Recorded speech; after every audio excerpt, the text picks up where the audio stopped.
Hey guys, Geoffrey here, and today I have Josh Pendergrass with me. And for those of you who don't know Josh, a lot of people in the program know you very well because you're kind of like we have this group of people in the program we call the A plus players. And I think you would be considered as one of the A plus players too, because going from where you were, and we're going to talk about the story a bit more of intense resistance to where you are now has been nothing short of incredible. So I guess just to get right to the chase, Josh, what were things like when you first started with me?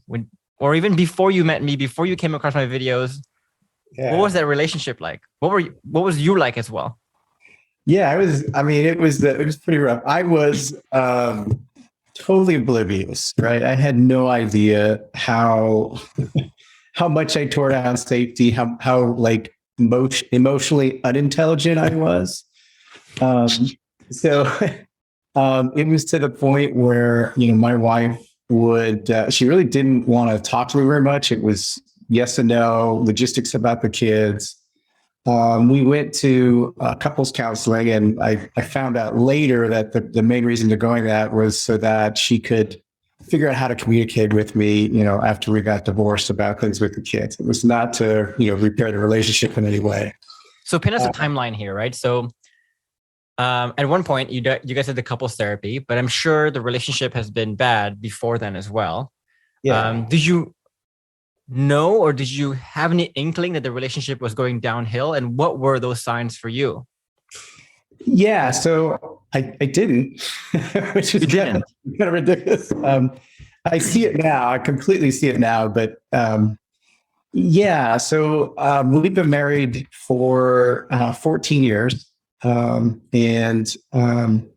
it was, it was really during the pandemic. I think the pandemic really kind of shined light on any kind of relationship issues that people have. You're stuck in the house, and it's like, oh, okay, I've got nothing to distract myself now from this. And so it happened.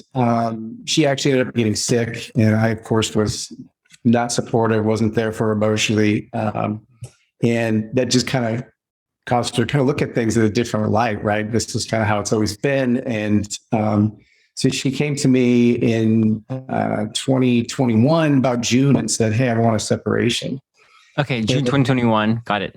Mm-hmm. Yeah. And of course, I showed all the toxic faces with that because I had an aggression program yet. Yeah. So for those guys who doesn't understand this term, toxic faces, we're going to talk about this later on too. This is,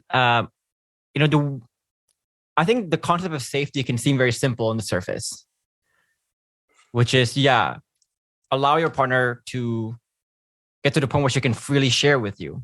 But I think what's not so clear often is the subconscious ways that we destroy safety. Sometimes we think we're creating safety, but we are actually destroying it. And the three toxic faces is what we call in the program the three things that people do. And typically men do this, where they try to conduct a conversation in a certain way. They think this is the right way to conduct a conversation, a rewarding way, but it's actually very, very toxic. And we'll talk about why a bit later, but just to give a bit of context to what the three toxic faces are, that's it, right? Right. I showed all three of them in the same conversation. Right. And she actually, because of that, the next day she was kind of like, oh, well, I didn't really need that. And so I just kind of was like, okay, everything's fine then. Right. Mm-hmm. Not really, that was a big warning sign, right? So fast forward to December, where it really kind of broke down. And that's where, she really wasn't talking to me very much. And rightfully so. I mean, if I were in her shoes, I would do the exact same thing. So it was in December that I said, hey, something's really wrong here. There's something I'm missing, right? And that's when I started to search YouTube and go, okay, let me figure out what I'm missing. Yeah. And I came across a lot of videos, and then I came across your video, and yours was the one that made sense. And so I actually, you did a video about stonewalling, and I said, okay, well, let me try this, right? I tried it, and in one conversation, we talked for like an hour and a half. Right, from that. And I was like, wow. And that was just from the YouTube video. That was just from the YouTube video. Yeah. Yeah. I had watched several before that of yours, right? But I had watched several from other people too. And it's like, some of it kind of didn't make as much sense as when I watched yours. And then I tried it, and I was like, holy crap, this actually works. And so we'll talk about this too, about how, a lot of men who come to us they're kind of starting in the same position as you, where they find themselves a bit blindsided by their partner's feelings, how bad things really are. And I think that's actually the worst part about not having safety, is that most people will never know they lack safety, because the whole premise behind the lack of safety is that your partner will never tell you. They cannot tell you. They don't feel safe telling you. And so if you're not thinking in a proper way, you can live your whole life being in this la la land, thinking everything is better than you think it is, but you don't understand all these resistances, all this negative confirmation bias that you've built, the lack of safety you've built, etc. So anyway, you were oblivious for a long time, but then things got really, really bad to the point where it woke you up at some point. It's like, okay, something's really wrong. Yeah. What were the key things that you were seeing? What were the key resistance that you were seeing? And the reason why I asked this question, Josh, is a lot of people think their situation is very unique, right? Mm. Oh, like I often say in my videos, there's no resistance that's too unique. There's nothing that's too unique. There's nothing that's too dire. We've seen everything already, but people still think, oh, but my partner's doing X, Y, Z, A, B, C. So I want you to paint for us like a picture of what that relationship was like, because I want people to understand here, like compared to what we take, the cases that we take, most cases are pretty simple, actually. Yeah. I mean, and that was it, right? I never built any safety. I completely tore it down, right? And so it got to the point where it's like, why even share anything with this guy, right? And so I totally understand it, right? And so she got to the point where it really was like yes or no questions, right? Any logistics about the kids, and that's it, right? Yeah. So I mean, this was pretty much complete stonewalling, to the point where you're saying whenever you try to have a conversation, whenever you try to talk about something, answer would be either she would walk away first. Like you mentioned, I think, that whenever you enter the room, she would leave the room immediately. Yes. Whenever you go to the bedroom, because you're still sleeping in the same bedroom at that point, you go to the bedroom, she would walk out and she would wait for you to fall asleep before she would come back in again. Yeah. She was avoiding you the whole time because of this lack of safety again. And I think the second thing is, even if you do have a conversation, it's just yes or no answers. Very short, blunt, cold. Right. Yeah. Well, because why? If this guy's not going to listen, why even bother with it? Such a long history of that, right? Right. Yeah. Yeah. Exactly. And so you mentioned also that you guys went to, she went to therapy, right? Mm-hmm. And you found out later that the only reason she did that was... We both did. It was couples. It's a couples thing. And the only reason why she decided to do that was not to fix the relationship. It was just, I am dead set on having divorce anyway. And I want to make sure that we can talk about the kids. Yep. And so she was dead set on just having this to be a co-parenting thing. It was very indifferent. It was very cold. And I think one point too, she also told you that she wanted to just have the divorce in secret, because she knows that if she tells you first, it's going to cause a row. Yeah. Yeah. She told me, if because I changed, she didn't, right? But she said, yeah, I would have probably just, left one day and you would have got served the papers and found out that right? Because again, when she told me she wanted a separation, I responded in such a toxic way, right? So, yeah. And I think that's also we're going to talk about this too, why safety is so important. Because if you don't have safety, it leaves you in a very powerless position in the relationship, because you are left in this position where you're oblivious to everything that's happening. Yeah. A lot of people, their partners are unhappy, but they don't even know it because they don't let their partners tell them, or their partner cannot tell them for some reason. Right. And you can live in this state of obliviousness where you think everything is fine, and you get to like pat your own back in a way, but not realizing that this volcano is about to erupt soon, right? You have no clue on that. So that's kind of a quick look into how things were in the past. So I'll let people decide here on their own, just compare this to what you're facing. But, indifference, resistance, high resistance, your partner wanting divorce, dead set on divorce, them wanting to tell you that there's no hope. This is very common. Yeah. And we're going to talk about how this is actually a good thing that you're hearing this now. When you're finding this out now, it's a good thing. It's an opportunity. But let's contrast this to how things are now with you guys. Yeah. So I mean, things are completely different now, right? I mean, instead of yes, no answers, we talk for hours and hours a day, right? In fact, she told me, I think a couple months ago, she said, I want to be somebody that builds safety for my friends like you do, right? I want to be a person that has relationships that, I build safety and people can trust me and all that, like you do, right? I thought that was like, wow, that's really amazing that she said that. But yeah, we talk for hours. There's no mystery now as to what she's thinking, right? I mean, she tells me whether it's good, bad, right? I mean, I hear about it, and it's voluntary too. That's the thing. Yeah, yeah, yeah. I mean, there's been times where it's like, I'll be in the middle of something, I'll walk by and say, like, hey, hang on, let me tell you about how I'm feeling right now. I mean, very, very different from like I just want to answer yes or no, right? But the difference is me, right? The difference is I changed, what I was doing, right? It's no longer the toxic faces. It's no longer building on this emotional debt, right? Which is something I was really good at. And we talk about it in the program where it's like, oh, okay, you have this problem. Let me solve it for you real quick. I don't care about how you feel. We'll solve it, right? And then you build it. Yeah, exactly. Right? And I think what's beautiful too is I think this shows you, and it should show a lot of people here, that the culture and the environment of the relationship can have the opportunity to actually change so much of people's behavior. Because I think when your partner's stonewalling, when your partner's really cold, indifferent, not very committed, very secretive, doing things in secret like this, we often tend to blame their character for it. Something's wrong with her. This is her fault. She's doing a lot of toxic things. I should leave the relationship because she's doing so many toxic things. But it shows you here that she wasn't toxic all along.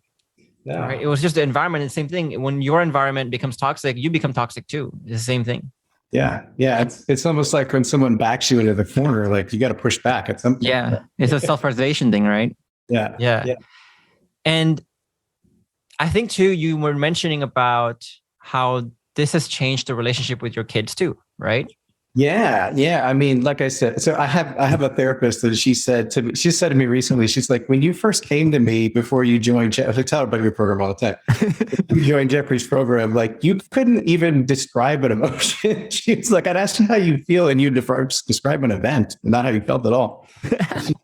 Very man-like, just like, yeah, let me tell you the facts, the logical facts. Or how do you feel? Good or bad? Like that was the extent. That was it. Yeah, as deep as you can get. Happy, sad. That's it. I know two of those. Like now, that's all you describe, right? You're really good at it, right? And so yeah, it's the same thing with my kids, right? I never thought my wife was always the one to deal with them when they were upset and things like that. Again, another opportunity where I like really didn't participate and help out with that. Now, now I've got a 4-year-old. He'll come to me and say, Daddy, I want to tell you about how I'm feeling. That's so good. Yeah, that's so good. And I even have my 9-year-old doing our 3-hour timers, right? It's for a different reason, but I want you to just check in with yourself, see how you're feeling, right? And he'll tell me, like at the end of the day, today I felt happy, sad, lonely, and describe the event and like why he felt that way. And he was one that was like, look, he learned his emotional intelligence from me before this, right? That's so beautiful, because emotional intelligence was not something I learned when I was a kid.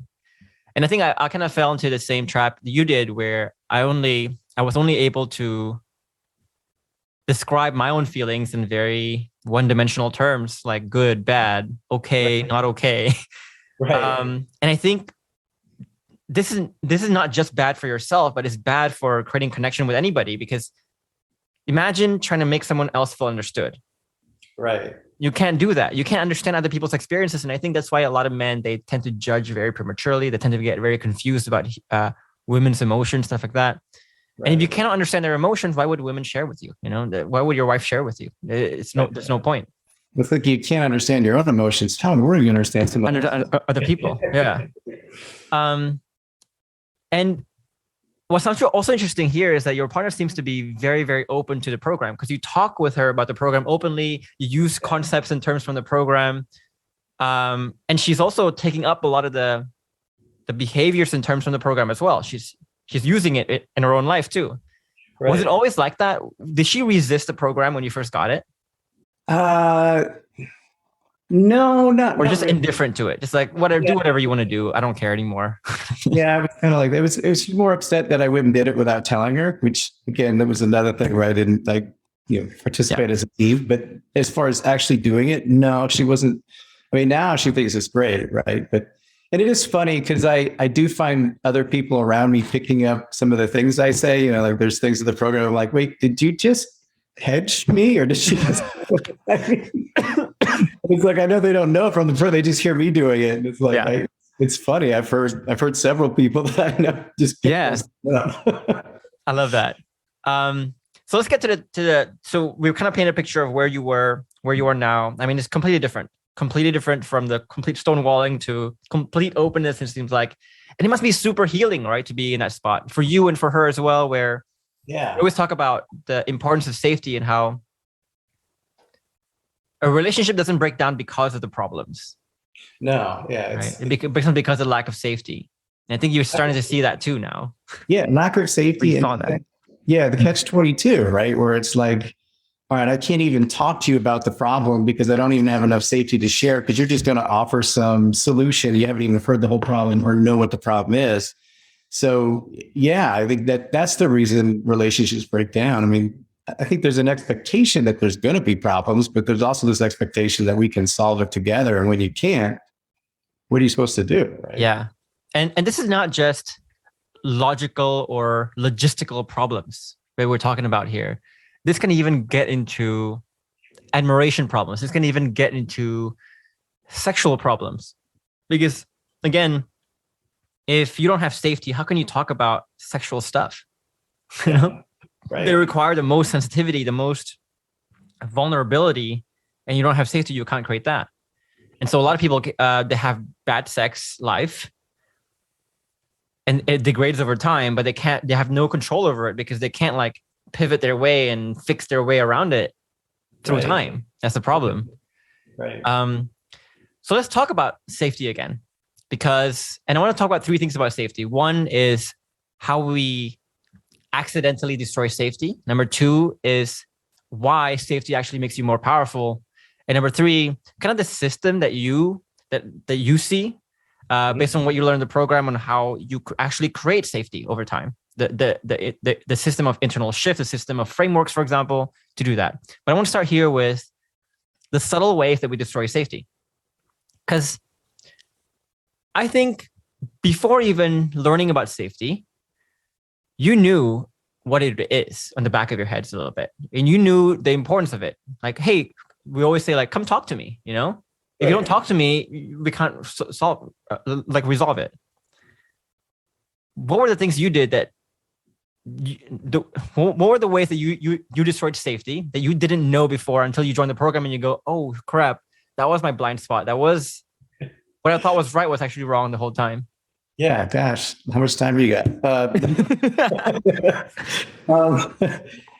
So I mean, I destroyed safety in so many ways. One was not taking the time to understand her point of view, and really trying to rush to solve the problem, right? Like, it's like, I've got this issue. Okay, let me solve it. I haven't even heard everything about it, but let me solve it, right? And eventually you do that enough, and it's like, well, I'm not even going to share this thing with you, right? And so things start to add up, right? And or, another way I destroyed it was just totally disagreeing with it, right? Like, I have this view of things, you have this view. They seem like they're totally in conflict. So I'm just going to tell you that that's wrong. Like, it's not a good way to think. Or another way I did it was, minimizing the way she felt, right? Oh, you shouldn't feel that way, right? Because X, Y, and Z, right? I think that's the thing I want to stress for people is this notion of minimizing your partner a bit. And the second thing that you said about you trying to solve problems or fix things very quickly, I think that's what a lot of men think creating safety means. Because I used to do that too. She would come to me with a problem, and I would think like, okay, I need to be MacGyver. I need to be James Bond. I need to be this person with all the answers. And if I can show her that I have all the answers and I can solve her problems for her, then of course she would want to come to me the next time with more problems. Right. That's what I thought. But what I don't realize is, no, when you do that, you are implicitly saying that your partner cannot have the answers. She doesn't know how to get the answers herself.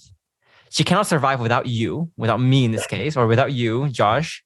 Right. And she needs me to tell her what to do all the time. Yeah. So think about how this empowers her in so many ways and actually conditions her to do things can't do things herself anymore. And I think it makes women very passive, women very weak, feel very weak. And that's the opposite of safety. Yeah. A lot of people don't realize that. Yeah, and that just sounds so ridiculous to me, but that's exactly how I thought. Yeah, let me solve. You're coming to me to solve my problem. I mean, the other thing I thought is like my position meant automatic safety, right?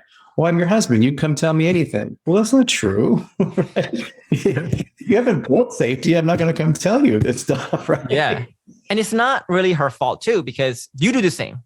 Yeah, I'm sure if let's say your partner is someone who, or someone you're talking to, let's say it's your boss, right? You talk to your boss, and every time you talk to your boss, you give them like a bad news. You know you're not going to get fired. They're never going to fire you, but every time they do, they make this drama out of it. They make this politics out of it. You can see they're angry about it. It's just, man, do I have the energy? Do I want to expend the energy to actually talk to this person about it? Probably not. Right? I'll just fix it myself. That's another thing too, right? Is when you destroy safety, and your partner starts to like do things on her own all the time, the other extreme of, let me just do it myself. That's also not a good thing as well, but we'll talk about that a bit later. But the other thing that you said also was how you need to understand someone first before you try to solve their problem. Yeah. And so like, I mean, again, I used to go to like, well, I think this and they're opposite. Let me tell them how they're wrong. And I have completely lost that now. It's like, okay, just put that to the side for a second. Let me go into discovery mode and figure out because it's like I do this and I say like, okay, my wife or XYZ person is the same person and they've come to a different conclusion than me. So let me figure out what they see, right? How do they see it? You know what's so interesting is I used to be like that too, where we're going to talk about this concept of like being very hypothetic, meaning what I think is right.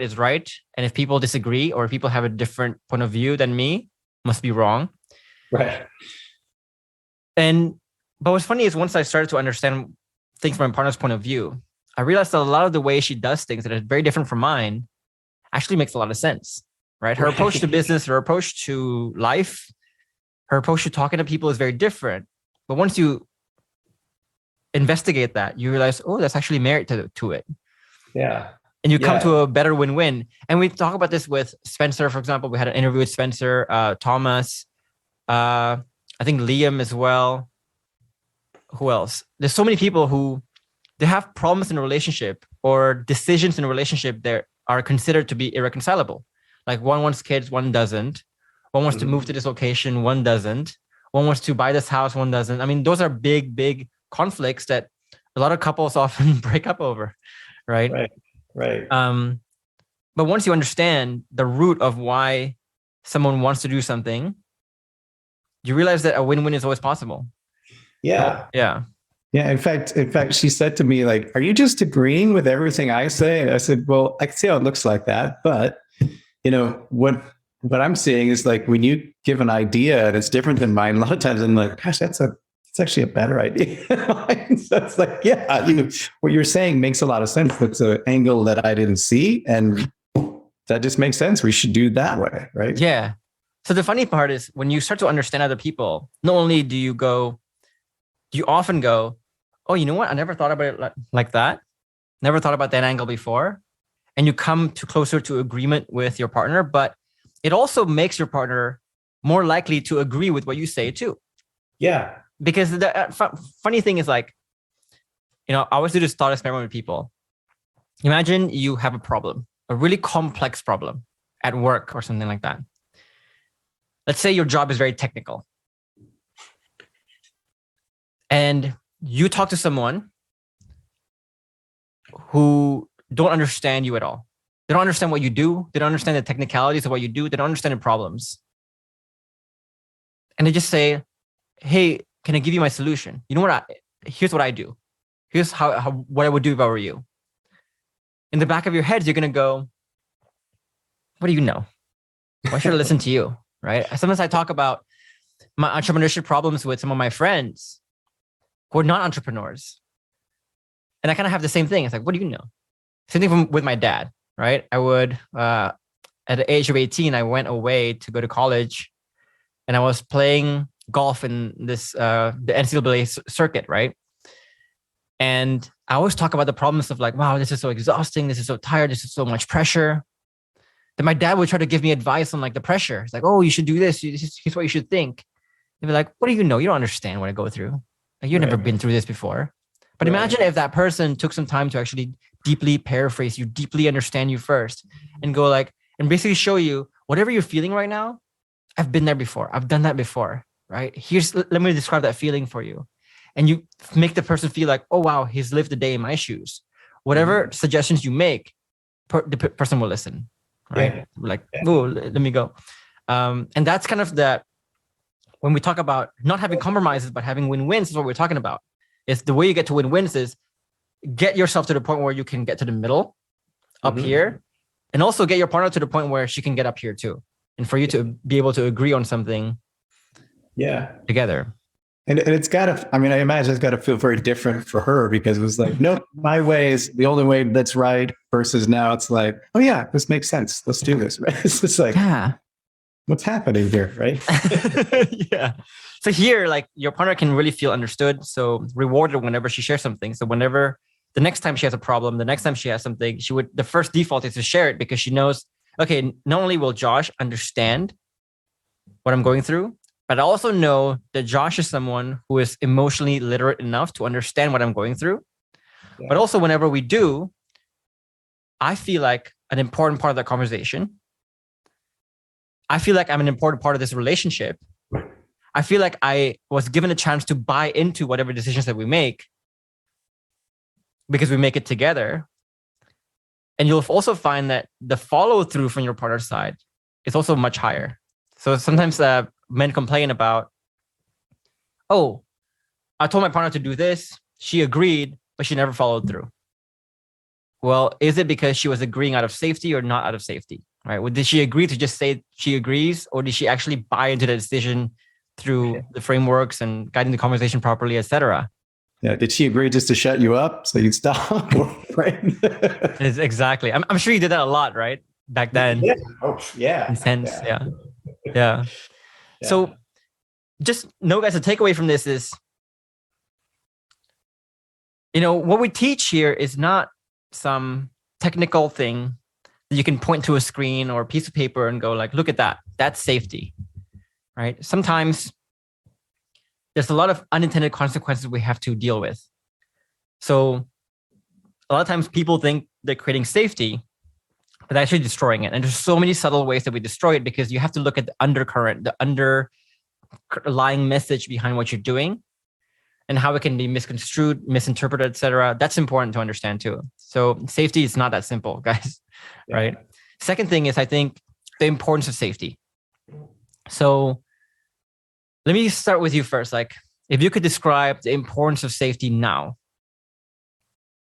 how would you describe it? I mean, it is the most important thing. And I think in any relationship, right, to have someone be able to completely express themselves without being minimized, without judgment, without any of that, is so huge. Because if you don't have that, you're never, ever going to get the whole of what someone's thinking, right? You're always going to get pieces. There's always going to be something they hold back. And if they're holding back something, there's no way you could ever work towards a common goal or kind of solve things together, right? So it is, and I think that's any relationship, friendships, anything. Yeah. I think it even goes to like work relationships, because safety is like the number one currency for my work relationship with my employees too. Number one thing I always try to create. The results will come if we create safety, kind of thing. Yeah. But let's talk about how safety actually empowers you. How do you see it now? It empowers me or the other person? Both. But let's start with you first. I'm going to get to the other person too, because that's a massive part of it too.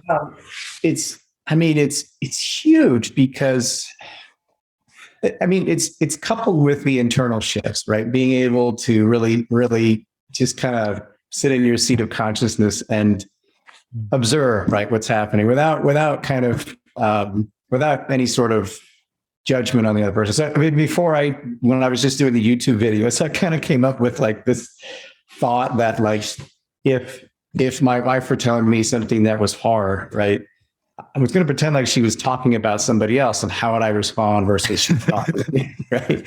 And it was a way of like, okay, my response would be completely different, right?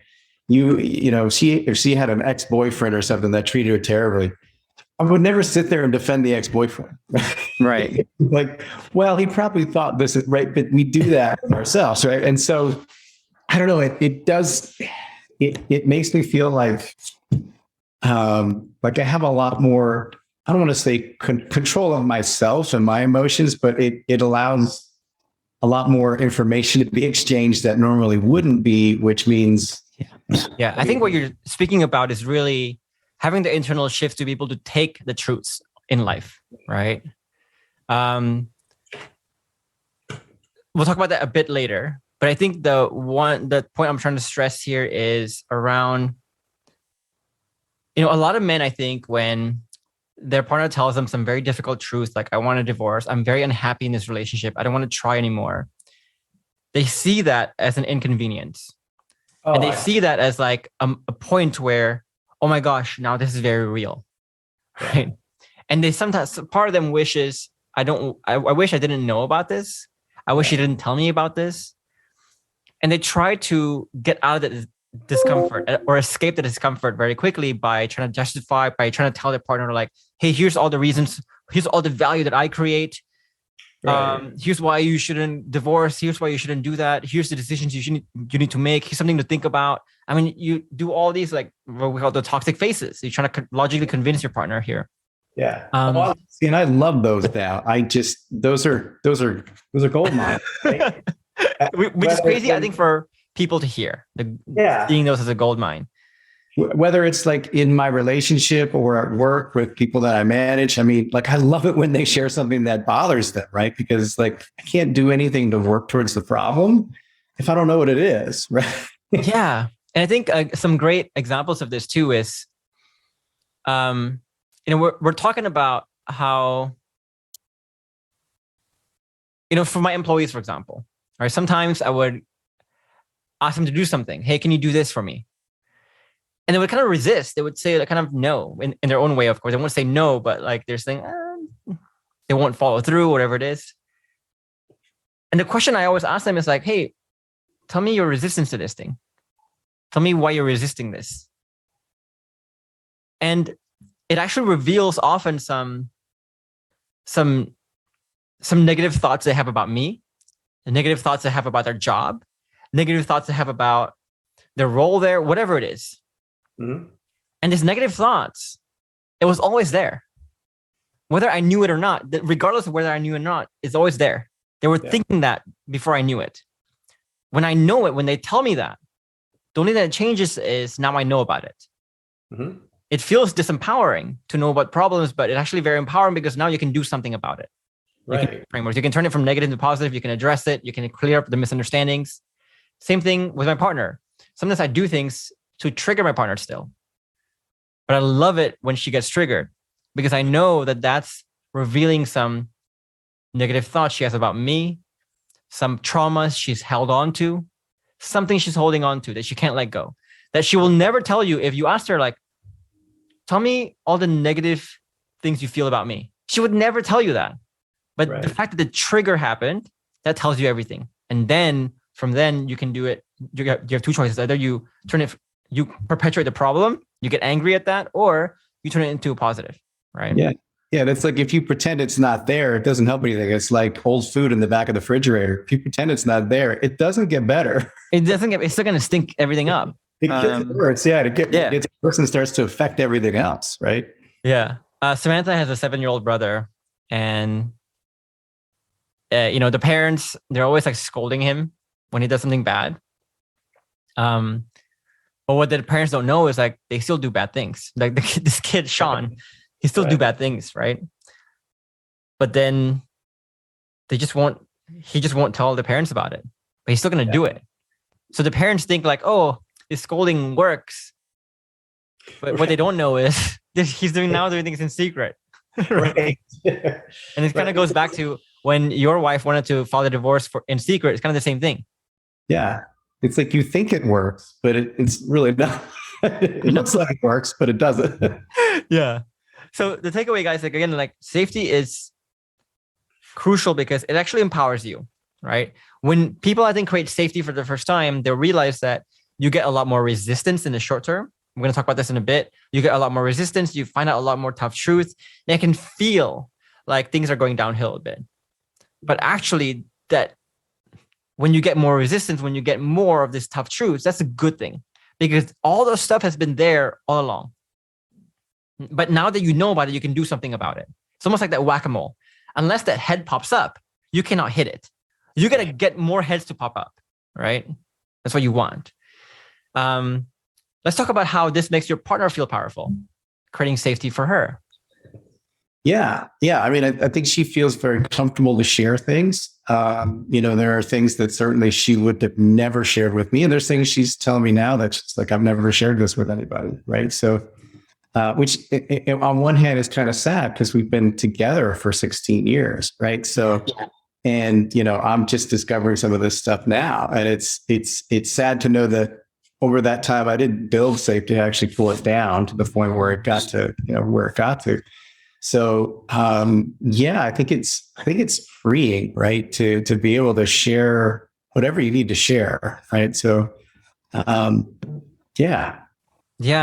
I think it's freeing in two dimensions. I think one, if you ask yourself even, or most people, men and women, I think they secretly wish for this environment where they can feel understood for who they actually are, right? Mm-hmm.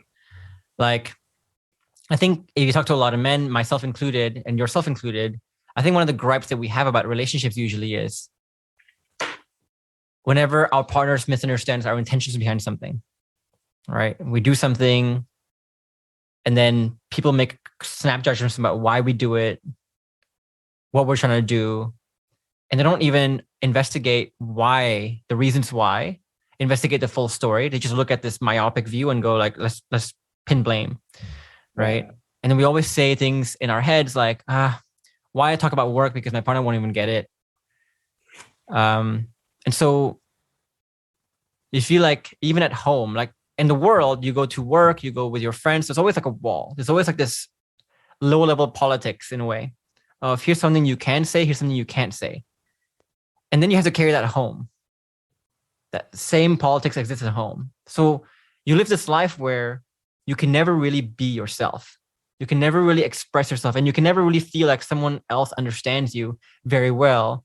Like sometimes when you click with a friend, when you really click and you have this lifelong friend, part of that great feeling is that this guy just knows me. Yeah. I feel seen. I feel heard. I feel like I'm living in the same plane of reality. That's a very strong desire that you cannot ignore. I think the second dimension to how this empowers your partner is it makes people feel like whatever you think and feel is correct somehow. It's not crazy. Right. Yeah. It's validating, right? It's validating. Yeah.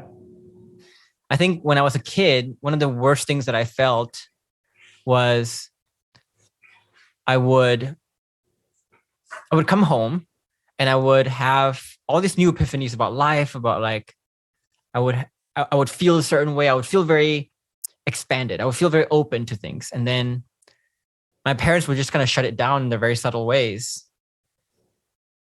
And it makes me always question when I was a kid, like the fact that this thought, the fact that this feeling came from me, there must be something wrong with it just by virtue that it came from me. Yeah. And that's what's the worst feeling. I couldn't be confident anywhere. I would question everything I did because my parents questioned everything I did, kind of thing, Yeah.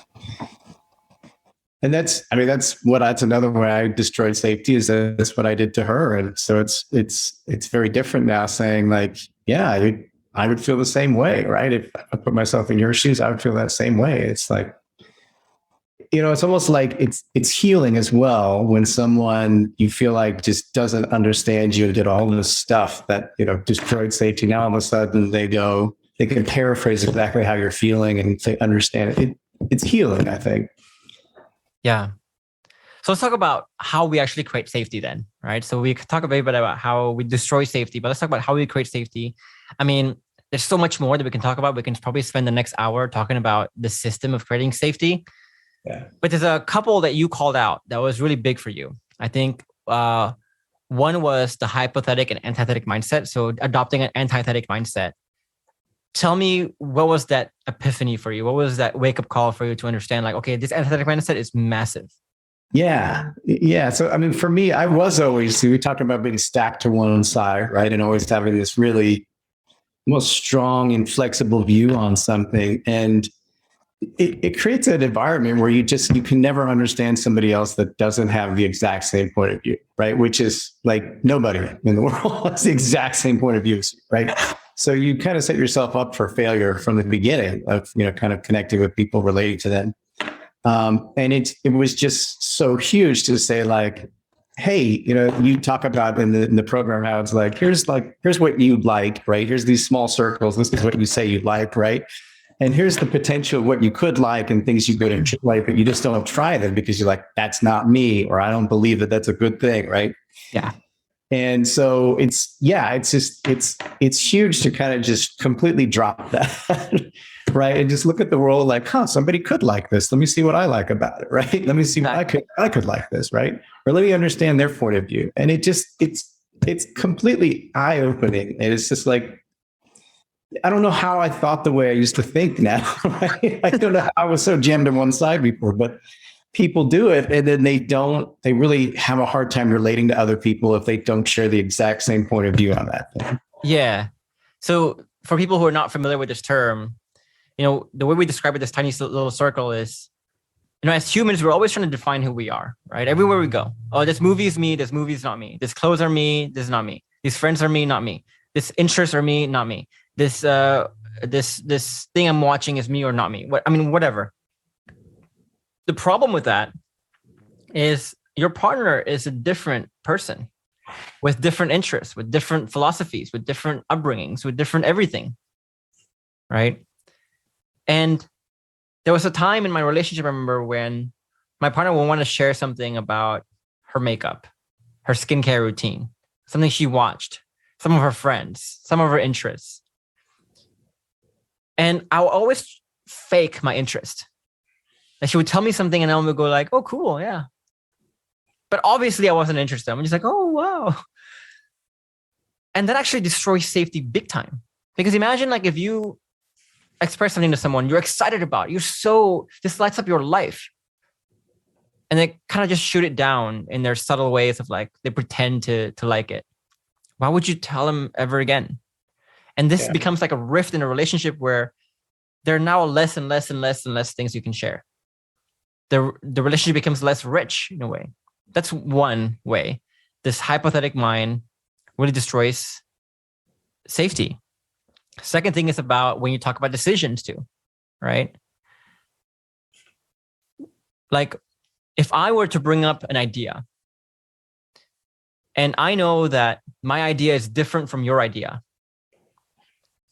but you don't even care to even discuss my point of view, why I think this is a good idea, why I think this should be what we do. And you just shoot everything down, not only my idea itself, but the premises behind my idea. One, it will make me question myself a lot more.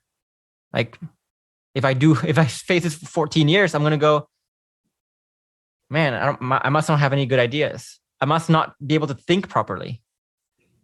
So then every time I want to share something, I'm going to hesitate, because not only is it the direct consequence of getting punished, getting scolded, getting told you're stupid, but every time that happens, you also lose more and more of your confidence, your self-esteem, your identity. You don't want to do that. Yeah. So people would just start like, let me just do it myself. Let me just see it for myself. Let me just keep it for myself. I don't want to talk to you about it. Even if you ask, I'm not going to share it with you. Right. So this hypothetic mind is a massively damaging thing, right? Yep. And the only way you can get out of this is by being antithetic. And I recently made a video about being antithetic and the different levels of antitheticness in a YouTube video. So if you want to look for that video, just search the term, my name, then the term antithetic, you'll find it. But it's important that people understand what being antithetic truly means. I mean, tell me more about this, because I feel like this is such a big epiphany for you. I'm sure there's more to it than what we're discussing here. Oh yeah, I mean it's so huge because this, like in any relationship, even just talking with a friend, it's like they like something that I've never thought I liked. Let me find out more about it. I mean, maybe I would like it, right? I mean, it's kind of just coming with this mindset of not being so like off to the side, like no, I'll never ever do this, right? And it's just kind of like understanding the other person. So yeah, I mean. And you're right in what you say. Like, if you continue to do that, right, be hypothetical, like the other person just does feel like, right, maybe my ideas are terrible. Maybe I shouldn't have these ideas. Maybe I shouldn't think this, right? Yeah. It's like they're not bad ideas just because you're jammed to one side, right? It's not, Exactly. There too, you might actually learn something. And there's a term you use in the program, which is humble down, and I think that's like it's really good because sometimes you're like, I have all the answers. I know everything. Everything I think is right. Everybody else is wrong. And it's a terrible place to be, right? And even though you wouldn't say that out loud, I think sometimes we think it, right? So, yeah, exactly. Yeah. And I think the antithetic mind also has a very big impact on your personal growth of being more emotionally literate as well. Yeah. Tell me more about that. Tell me the connection there that you made. Yeah, well, I mean, it's like it gets me to try new things that I thought I wouldn't like, right? So, like, I read a romance novel recently, right? It's just like, you did? Who would do that, right? Well, yeah, it was interesting. Why not, right? That's awesome. You might be better at that, right? Yeah. Clearly, there's tons of people that like those, so might as well read one, see what it's about, right? So I don't know, it gets you into a different state where you really want to discover new things and try new things and be a different person. It's like, I can't remember exactly what it was, but my wife had said something to me like, oh yeah, I remember you said this. And I almost had to like go, like I'm paraphrasing someone else, but it's really myself back then. And it's like, I don't even know why I would think that. That seems ridiculous, right? Yeah. Because the internal shifts are so big, and when you lose that, it's like, well, no, that seems silly. Why would you be so jammed to this side and think like that's the only way to do something, right? Yeah. And the way I see it too, this whole antithetic mind and how it builds your emotional literacy, it's almost like, when you play a video game, you have to like explore that. Like if you play like an RPG video game, like the open world game or whatever, you have to explore the world. And if you explore the world, you gain the experience of like, oh, now you unlock a new skill. It's kind of the same thing with emotional literacy. Is you cannot understand what something feels like unless you've been through it. Right. So for me, like there was a time when I was very regimented with my day. And there was also a time when I experimented just having no schedule. I experimented being nocturnal for a bit. I experimented being broke for a bit, being wealthy for a bit. I experimented trying dance classes. I went to roller coasters. Skydiving is the one I haven't tried yet, but I want to. But I would try all these experiences, right? I would explore makeup with my partner. I would explore romance novels, whatever it is. Because once I experience that, I can now understand what that feels like.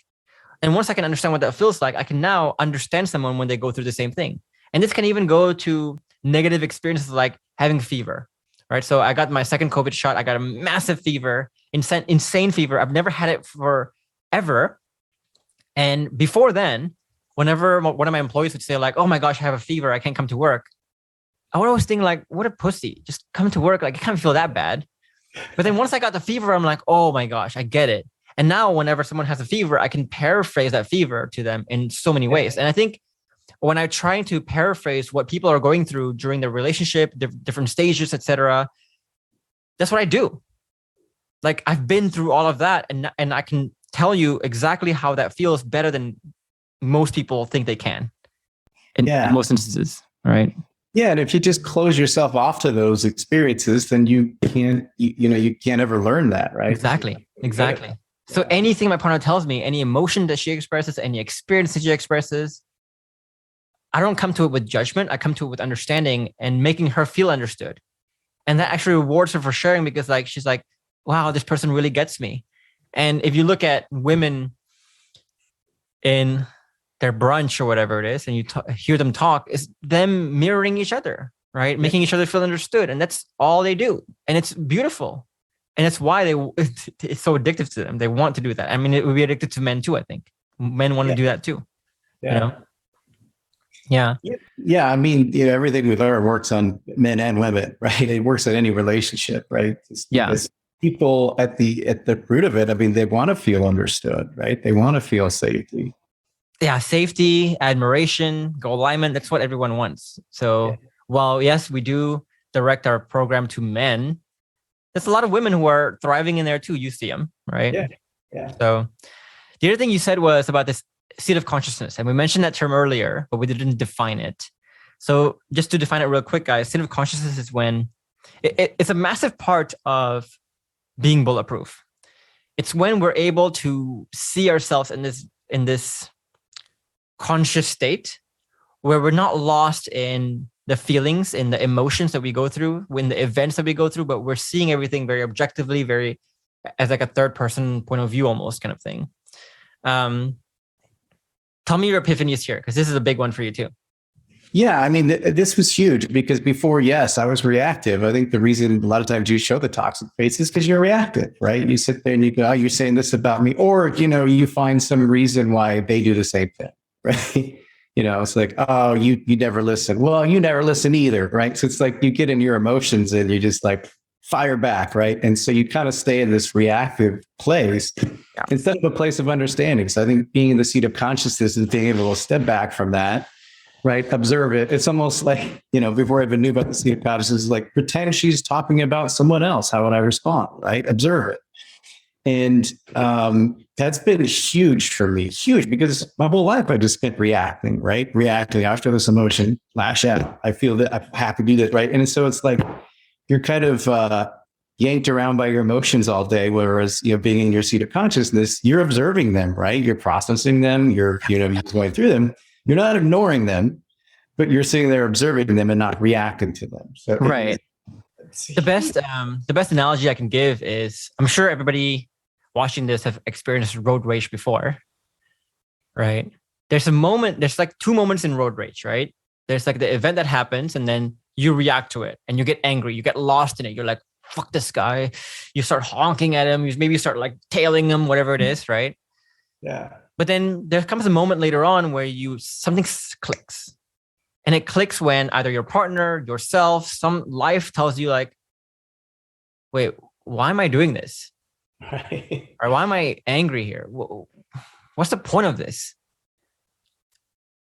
And that realization that you have when you realize that you're angry, you realize the futility of all this, suddenly the anger subsides. That feeling is what it feels like to be in that state of consciousness. Yeah. Sometimes it takes us 30 minutes to get there, an hour, 2 hours, but imagine if you can get there within seconds and you can stay there throughout your life and you can see this in a life in a very objective way like that. You can observe things without judgment, just observe things as they are. I mean, that's ultimate self-control. Right. Right. And that's a massive part of bulletproof vests. So we talk about bulletproof vests as like us changing our paradigms, the way we think about events, something.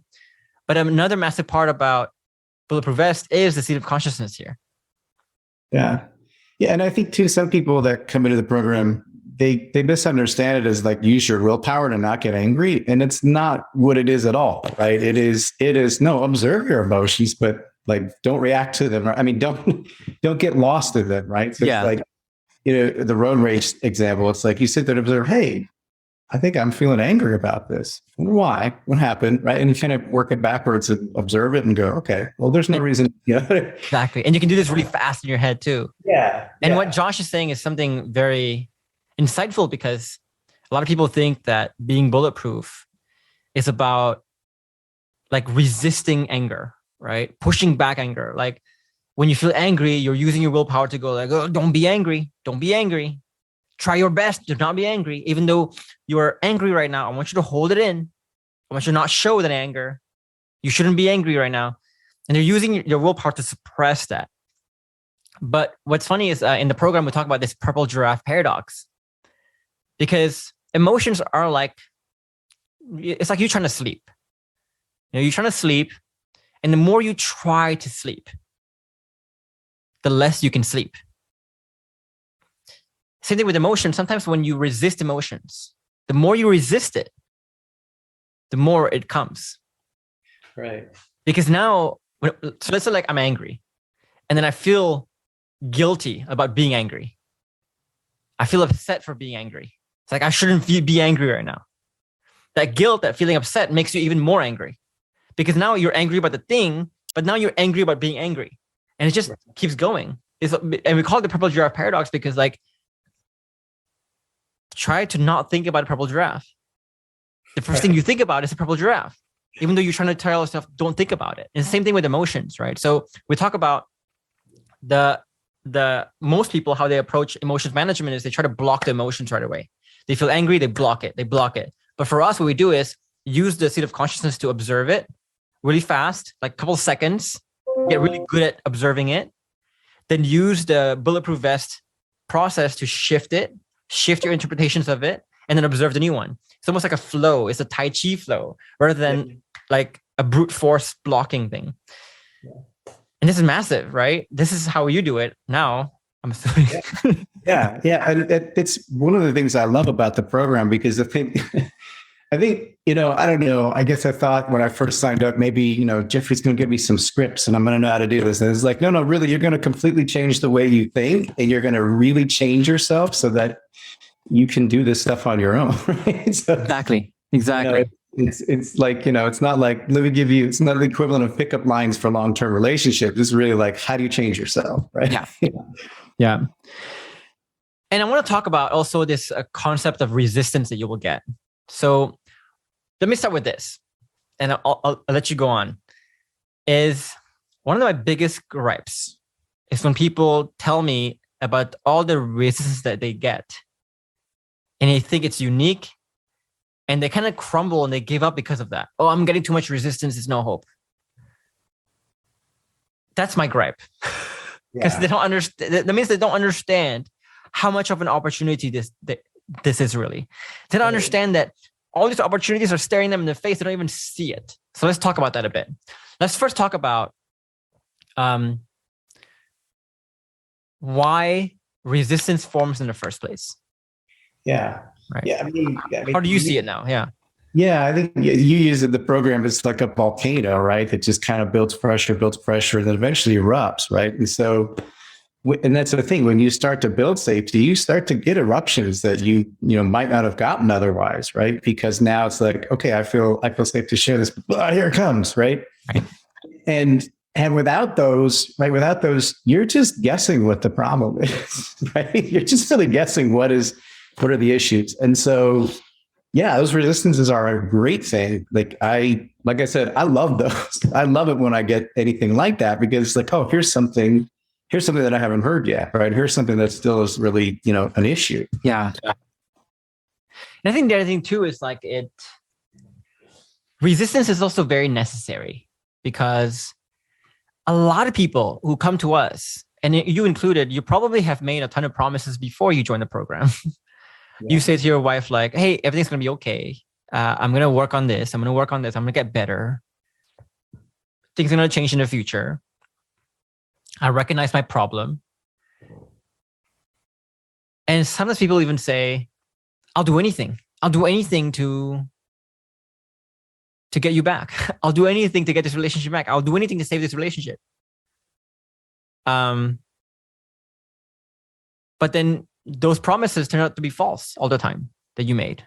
All these promises turn out to be false. So she knows now you're the kind of person who would say anything to try to get me back, but you don't mean anything you say.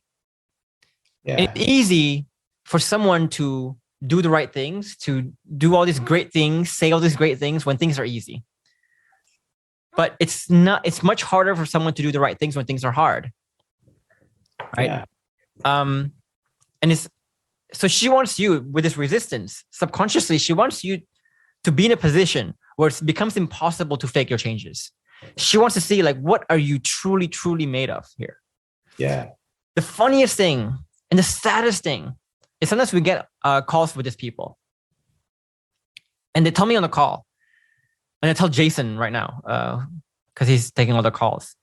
He's like, Jason, I'll do anything. I'll do anything. I'll spend whatever money I need to make to spend. I'll take whatever time I need. I'll do whatever it takes. Whatever it takes. I don't care what my partner says. I'll do whatever it takes. It's like, great. So let's schedule a call tomorrow. We'll onboard you in the program. We'll take your payment then, et cetera, et cetera, et cetera. It's 24 hours away. And they no-show to the call. We asked them why. Oh, my partner said it was so hopeless. Hold up, right? So you just told us you'll do anything, but it's not anything. Oh, it's too expensive, right? Oh, my partner told me there's no hope, so I want to give up now. So is it really unconditional? Are your changes really that real? Are they really that permanent? That they can swing wildly like that in 24 hours? Are you kidding me? Yeah. Right? No wonder, like, if you cannot understand resistance, if you cannot thrive through resistance, it should be no mystery why your partner does not believe your changes. Right. I mean, because it's in the past, you've done it several times, like putting a Band-Aid on a broken arm, right? Oh, I don't see the wound anymore. Well, it doesn't mean it's not there. Right? Yeah. It's crazy how people do that. So like, if you guys do that, right? If your motivation to want to work on yourself, to want to change yourself can fluctuate day to day like that, depending on what your partner is doing, you need to really think deeply about what you actually need. And what you actually need is actually to untether, to learn how to be bulletproof, to learn how to see things in a proper way, to learn how to see resistance in a proper way.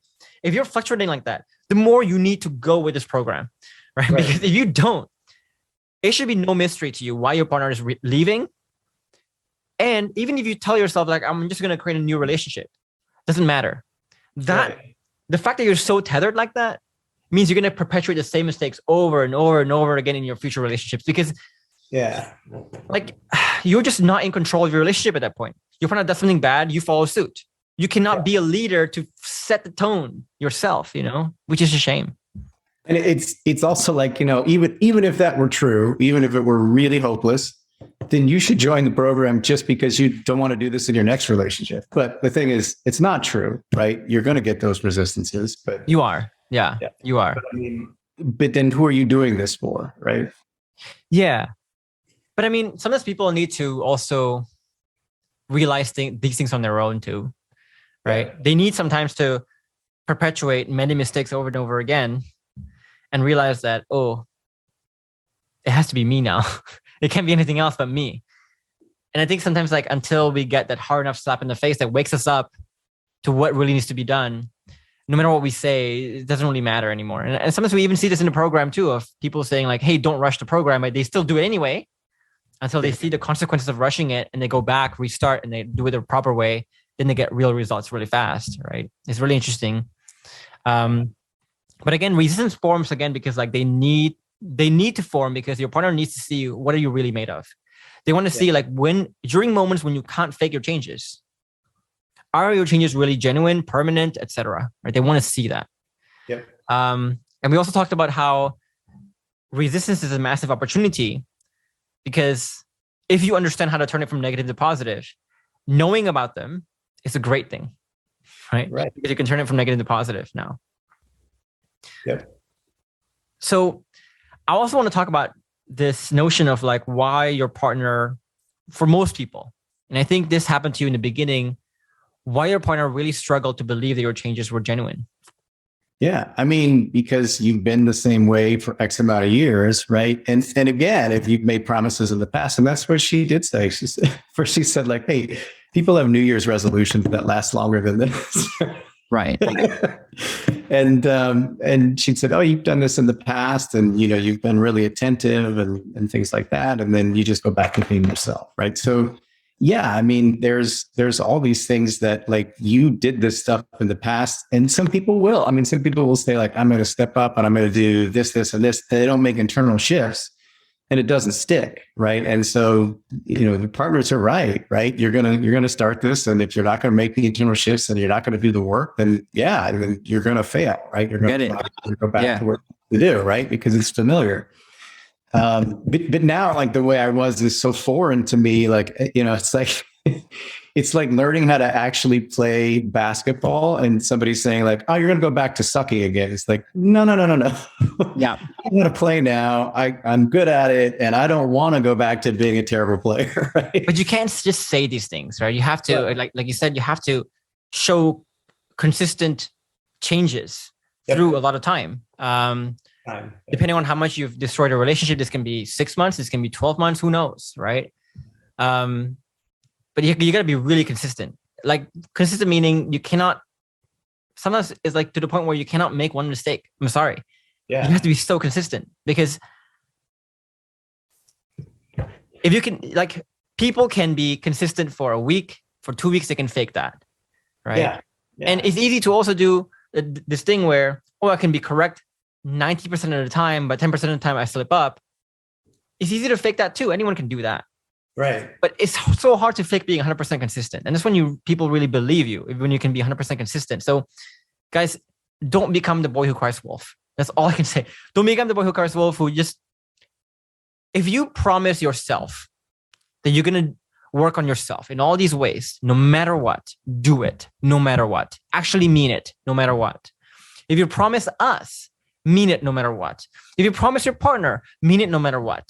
Because if you say something, if you make promises and you break it the next day because your circumstances changed, it should be, again, no mystery why your partner doesn't believe anything you do, anything you say, right? I don't believe anything you say sometimes, right? Like I tell people this, I don't believe in what you say anymore. I don't trust you anymore, right? Because you keep flip-flopping back and forth every day. It's very confusing.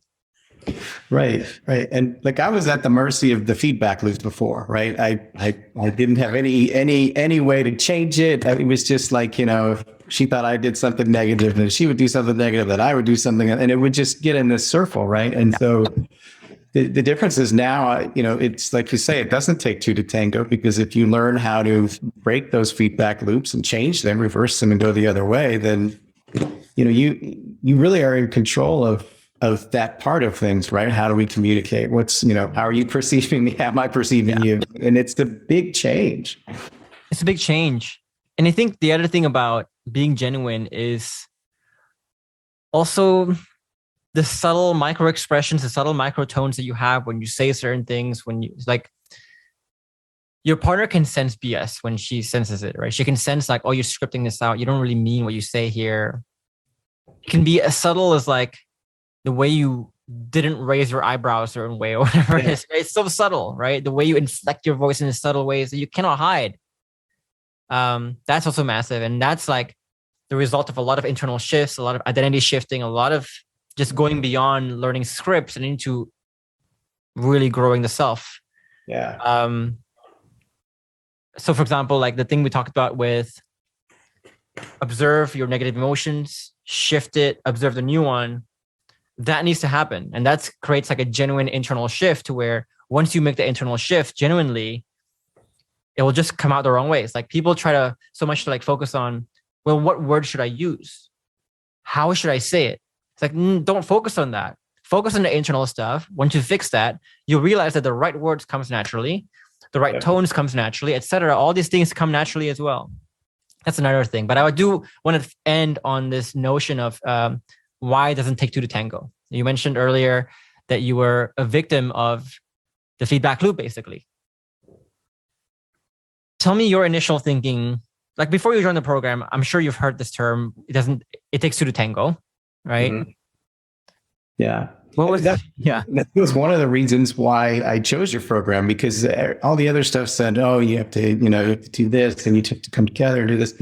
And you really were saying that from the beginning, like it doesn't take two to tango, right? And so that's the stage that I was at. She said, it's hopeless. It doesn't matter, right? And so it was like, okay, well, I'm going to figure out what I'm doing wrong. And if it doesn't take two to tango, then I'm going to take a look at this, right? And it is true, right? Now, does that mean like you jump right back in and things are like they were before? No, that takes time, right? But you slowly start to reverse this feedback loop. You still slowly start to change the way that, you're seen, right? And so it has a huge effect. I mean, it's one of the biggest things, right? It's because, like, I'll even have her say, like, now it's like, oh, when you first said that, I realized that wasn't your intention. Your intention was probably this. So it's like already. So it's funny because now she assumes the best out of you. She talks to you. She can feel safe with you. She's initiating a lot of stuff. And I think that's something people to understand too, because like, I think when people think about this 2 to tango thing, they see each other like static beings, right? They go, well, I want to fix the relationship. I'm very committed, but she doesn't want to fix it. She's not very committed. She's like already 1 foot out the door. And if she's already 1 foot out the door, I can't do anything. Yeah. Because they think like, I cannot change her. You always like throw around these words of like, can you change someone else? Well, I can't change her. I can't change what she wants to do. You can though, right? Yeah. You can't change it directly. But what you can do is you have to understand first, like, okay, why are they non-committal? Why are they having 1 foot out the door? Why do they want to have an affair? All these things. Why? Right. Is it because they're an asshole? Or because the environment made them behave that way? Yeah. Right? Yeah. And it's like, I went from yes, no answers to, recently we took a car trip, 8 hours. We never turned on the radio. We talked the entire time, no dead time. That's awesome. At no point in time during that whole, from yes, no answers to talking for hours, did I ever say like, you have to talk to me, right? That never happened. Like nothing like that ever happened. Like, hey, we're going to get along. We have to talk. Nothing like that ever happened, right? Yeah. It was never let me get some commitment on your side to speak, right? It was never like that. It was really, it doesn't take 2 to tango. It doesn't, because what we can do is we can change the environment, right? We can say, okay, why does she want to do all these things? Why is she doing all these toxic behaviors? Because of environment. Okay, let me be the leader to change that. And once I change that, you have to trust that your partner's behavior will change too. In your case, you trusted it and it was true. Your partner's behavior did change. And if you talk to any of my client stories, any of my clients, you'll say the same thing. Right. But of course, people will still doubt this and say like, oh, my partner's different. She's not going to change. She's just like that. Well, everybody thinks in these situations. But think about what you're saying though, right? You're saying something very insidious there.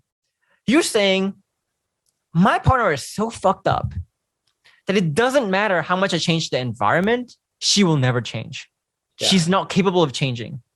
If that's what you really think, do you wonder why your partner wants nothing to do with you? Right. And there's no safety, how belittling that is. Yeah. I see the irony there, right?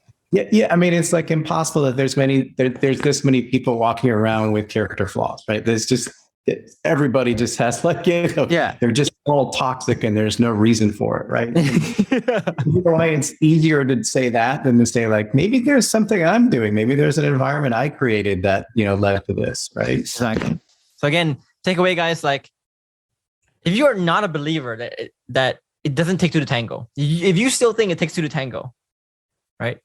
You have to realize the hidden message you're sending to your partner, that she's so messed up that nothing can change her. Right? Nothing, no environmental changes can change her.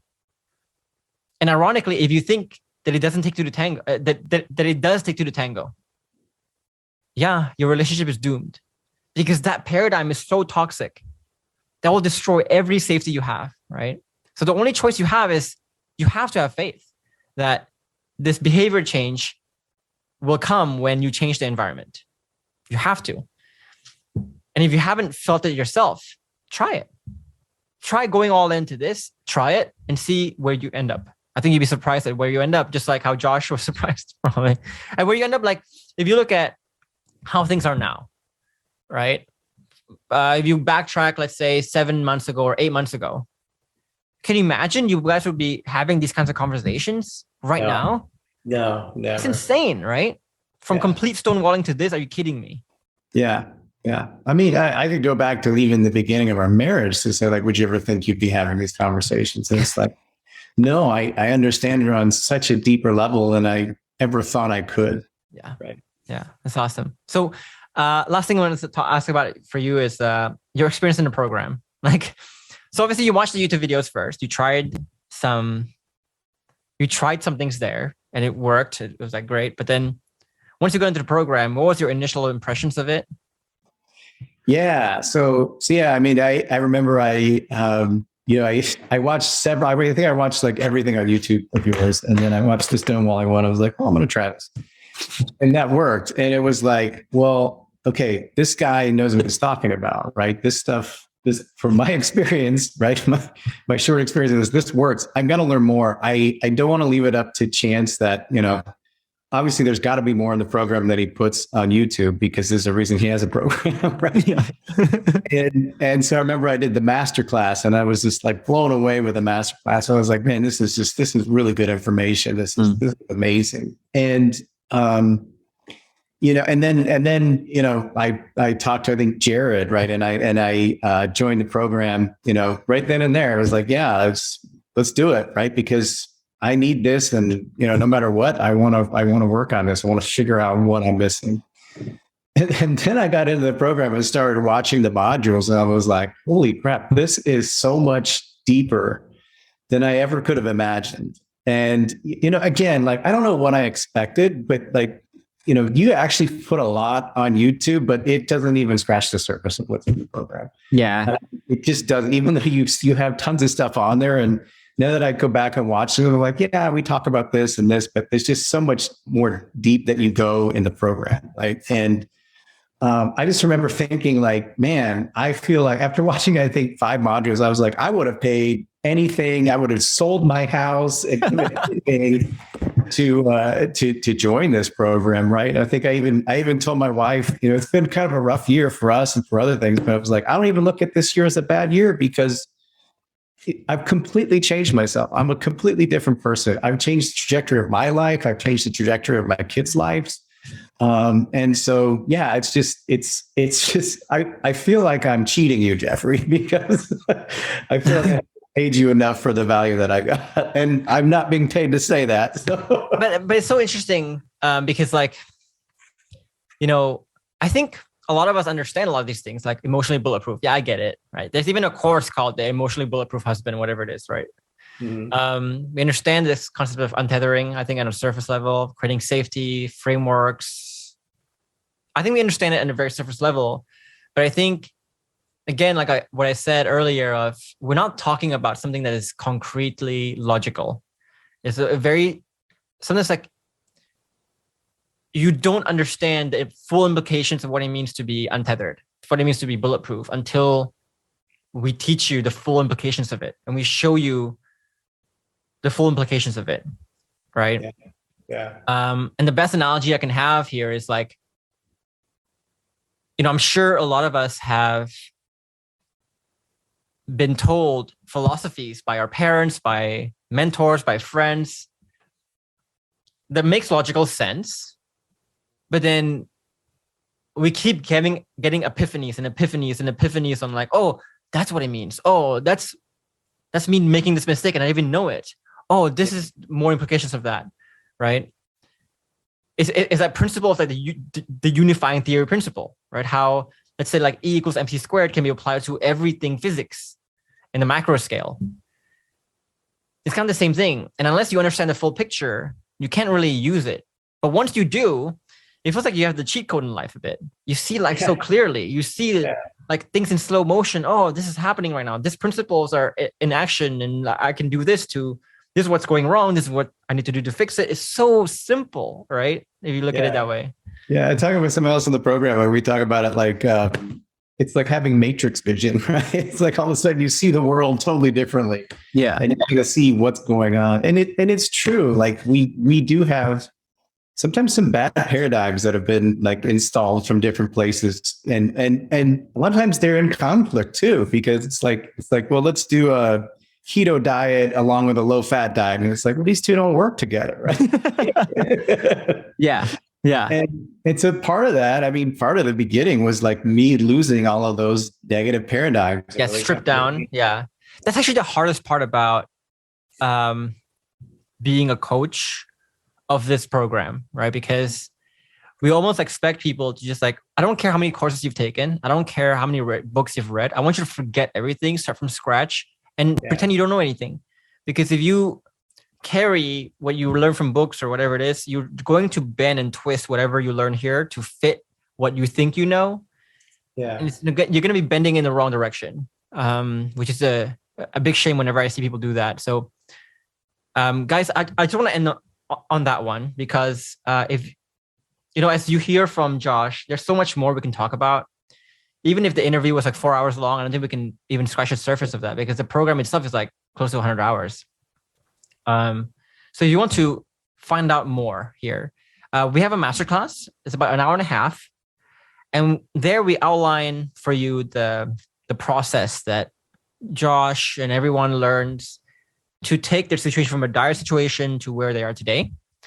And if you want to learn this concept on a deeper level, you can join me in that masterclass. After that masterclass, I will show you instruction on how to apply it for the program. Just know that we're very selective with the people we put in. Right now, we only are taking in less than 10% of people who apply because I want people who are ready to surrender to the program, who are ready to just let go of what they think they know, who are coachable, and who are committed. They're not going to quit the week after. So be sure to pay attention to the application process. Fill out the survey properly because we are very selective on that. But Josh, I guess I'll end with any last minute advice you want to give to people who maybe were in your situation where they're facing a wife who's totally stonewalling, totally dead set on divorce, not wanting to talk, cold shoulder, indifferent, everything. Yeah, I mean, I would definitely like echo what you were saying about your situation is not unique. I mean, it's really interesting. We have a Facebook group, and literally, if you go in there and post, "Oh, this thing's unique," you'll get laughed out of the room there. Right, you get 15 other people who go like, "This is exactly the same thing." And it's funny because we sometimes do like role playing calls and things like that. I know you do them, but it's like I don't even need to know what they're going through to come up with what their partner says. I don't need to know because it's not unique, because the problem is the same. You destroyed safety. When the problem's the same, the solution is the same. Right? Yeah. I love it when people like write me this long email, like, let me tell you my story, Jeff. See if you can help. It's like, I don't know what you want me to say. Like, I don't know how many more times I need to say it. I don't get it. I don't get why you still think it's unique. But anyway. Right. It's like, I'm going to prove to you that it's her character. I got to tell you this story to prove to you that it's that. And it's like, it's not that. I mean, it's not that. Yeah. All right, Josh. Well, thank you so much for your time. I think we went to like some really deep conversations there on several topics. So yeah, thank you so much for your time. Yeah. You're not cheating me in any way. You've been great. Like for you, like me seeing you just helping so many people in the program. The way you approach the program has been very inspiring for me. Clients like you are why I wake up every day and do what I do. So thank you for that as well. But yeah, I'll leave you with that. Thanks, Josh. Thanks. What do you think, man? I think it's good. Yeah, it was good. Anything that you felt like we didn't address that you were like burning to address? No, I mean, yeah, no, because there's so much. I mean, it's just the program is so complete, right? And it really is like for any part of life. I mean, the way you approach work, the way you approach raising your kids, right? I mean, there's just so much value there. Good. I love it. Well, keep me up to date with like the going on of your relationship. Don't stop doing that. I know you're helping a lot of people because like people tell me I talk to Josh or whatever it is. Keep doing that. I think don't underestimate, I guess, the impact you're making on other people's lives. And we're really changing people's lives here, like the trajectory of their life forever, generations, right? So take pride in that. That's awesome.